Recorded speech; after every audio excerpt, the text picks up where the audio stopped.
Greetings! Welcome here to Charles Boulevard. My name is Pavel and today I'm going to talk about the acoustic guitars.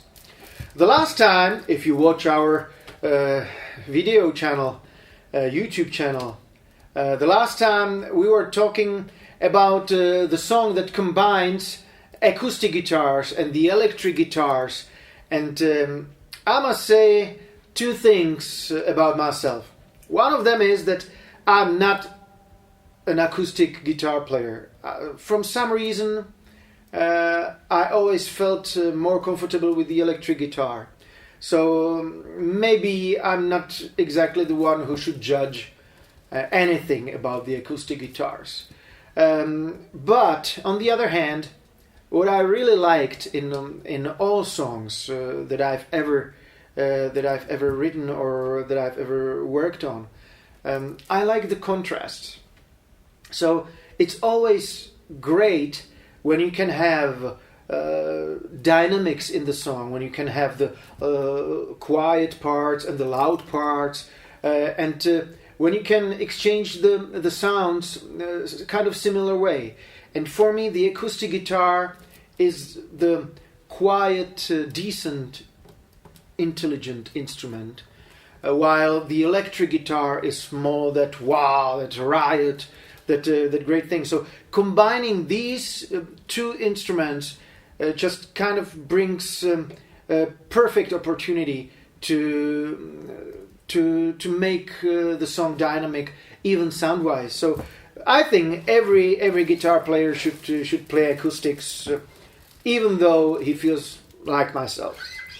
And the trick is that sometimes you can handle the acoustic guitar completely the same way as the electric, and it works just fine. And this is exactly the riff that we were using in our song.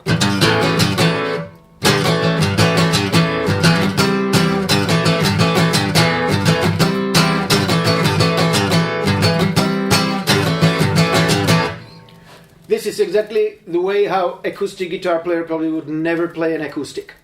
This is the electric guitar technique. So don't worry about that and do it and use that sound. I'm using this guitar that I bought a long time ago, and it's one of the guitars in my arsenal that I would call vintage, because it's 1978. Ovation anniversary. There are lots of things about Ovations that are kind of great, you know. They were the first ones to make them electrified, but this great thing, this oval back, is I would say sexy, but on the other hand, sometimes so difficult to play while sitting, because it always does this, you know. So it's much better to play it with a strap standing. But it has kind of the neck is very close to the electric guitars.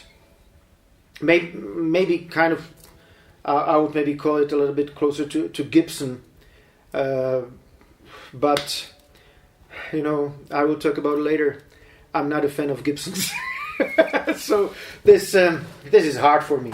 Well, but we have this 6-string for the wild stuff, and we use the 12-string for that when you need to have something in the back, you know, like.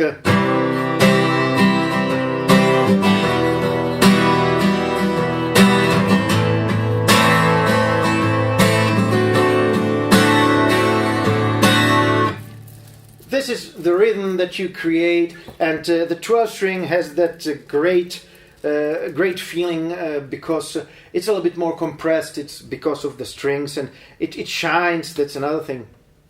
This Yamaha guitar that I'm using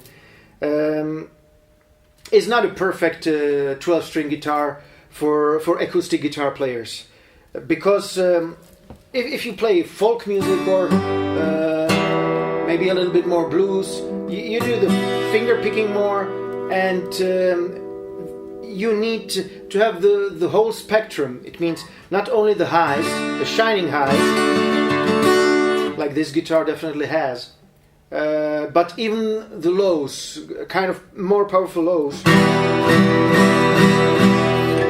And I have to say, this is not like the last time when I was presenting the electric 12-string guitars, when I said that the strings were too light, so that's why it was so thin sounding. This is really this guitar. It sounds thin, and it doesn't have bass, which is definitely very bad for those acoustic players. But for me in the band, it's an advantage. It's great because when I'm mixing the 12-string guitar in the song, the first thing I try to put down is the bass, because I want this guitar to have that tapping there.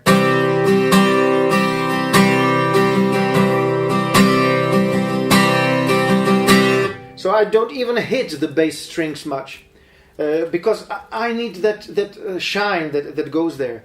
So it's because of this, it's even great live, because when I play this live, the soundman doesn't have much problem with this guitar. It shines, it does exactly what it should do in the band situation. So this is probably a pretty good idea about what kind of instrument you would prefer if you buy something. Sometimes the cheaper instruments don't sound that good, even though this one probably wasn't that cheap, but they don't sound that good in the whole spectrum. And it doesn't have to mean that it's bad, because you have to at first think about the reason why, where you want to use the guitar. And now the other thing, the last thing that I would call acoustic, but this time maybe because there's no pickup in this guitar, so that's why I would call it acoustic. This is a Resonator guitar, and I always wanted to have a resonator in the arsenal just because it sounds unique. Bernie says that it sounds like something between an acoustic guitar and a banjo, which is probably a perfect explanation of the sound. But it's interesting because it feels different. And I would say something about the history. These guitars were invented because, in the beginning of 20th century, everybody was thinking how to make the acoustic guitar louder. So they were making those huge jumbo Gibson acoustic guitars, the big ones, to be louder. Then this was another step, putting the resonators in the body to amplify it a little bit. It changed the sound, and finally the same guy who was involved in creating this instrument was the one who invented the pickup, and this kind of made this guitar the dead end street. But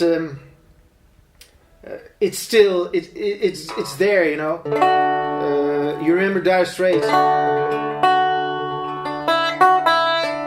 Yeah, how is it?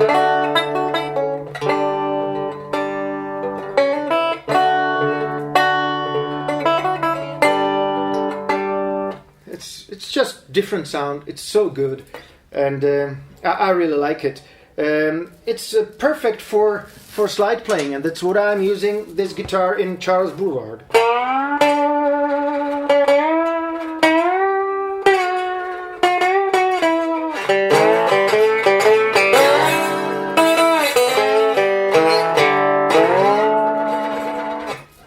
And it's a good idea if you want something different.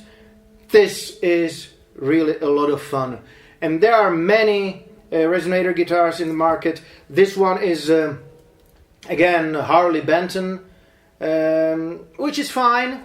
I was surprised how good neck is. It's just it's exactly what I wanted to have, and I'm not the guy who would play this guitar very often, so this is good enough for me, and it does a very good sound in our recordings.